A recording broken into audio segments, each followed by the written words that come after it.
জীবনটাই একটা নাট্যমঞ্চ। তা আমার লাইফটা আরো বেশি ড্রামা যুক্ত আর কি, এত বেশি ড্রামা। উফ, একটা টাইমে আল্লাহকে বলতাম যে আল্লাহ তাআলা শুনেন, আমার লাইফটা এত বোরিং, একটু এক্সাইটমেন্ট এনে দেন না আমার লাইফে। আমার লাইফটা এত বোরিং, ঘুম থেকে উঠি ঘুমাইতে যাই, এই ধরনের লাইফ ছিল।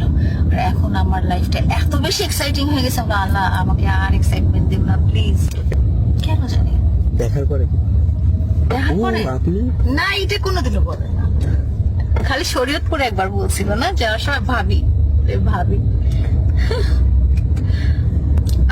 আমি মানসিক ভাবে স্টেবল থাকতে পারি না। ড্রাইভ করার সময় আমার নানা রকম চিন্তা ভাবনা, বাসায় কি রান্না হইলো, কাজের লোক কি করলো, ডগিরা কোথায়, পাখিরা কোথায়, মামুন কি করলো, এই ধরনের নানা রকম চিন্তা ভাবনা চলে আসে ড্রাইভ করতে। আবার টেনশন বেশি কাজ টেনশন না, তখন আমার অনেক কিছু, যেমন একটা জিনিস জানি, আমি জানি না আপনাদেরও হয় কিনা, আমি যখন নামাজ পড়তে যাই না, যখন আমি চিন্তা করি যে আজকে আমি ফুল মনোযোগ দিয়ে নামাজটা করবো, দোয়াটা করবো, পুরো নামাজটা ফুল মনোযোগ দিয়ে পড়ার সময় যখন মোনাজাতের সময় হাত তুলি, তখন যেই দোয়াটা আমি পড়তে চাই, সেই দোয়াটা করার আগে আমার মনে হয় যে ও ওই ঘরে নিশ্চয়ই ফ্যান চলতেছে, ওই ঘরে লাইট খামাখা চলতেছে, এই ধরনের আজব আজব জিনিস মাথায় চলে আসে।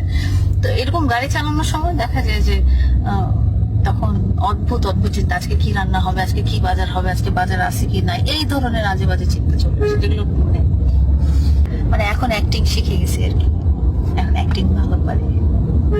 মানে এটা ভালো থাকা বা হাসি খুশি থাকে, এটাকে অ্যাক্টিং করে। হ্যাঁ, অ্যাক্টিং তো করতেই হয়, মানে লাইফটাই তো একটা, যে বলে না যে জীবনটাই একটা নাট্যমঞ্চ। তা আমার লাইফটা আরো বেশি ড্রামা যুক্ত আর কি, এত বেশি ড্রামা। উফ, একটা টাইমে আল্লাহকে বলতাম যে আল্লাহ তাআলা শুনেন, আমার লাইফটা এত বোরিং, একটু এক্সাইটমেন্ট এনে দেন না আমার লাইফে। আমার লাইফটা এত বোরিং, ঘুম থেকে উঠি ঘুমাইতে যাই, এই ধরনের লাইফ ছিল।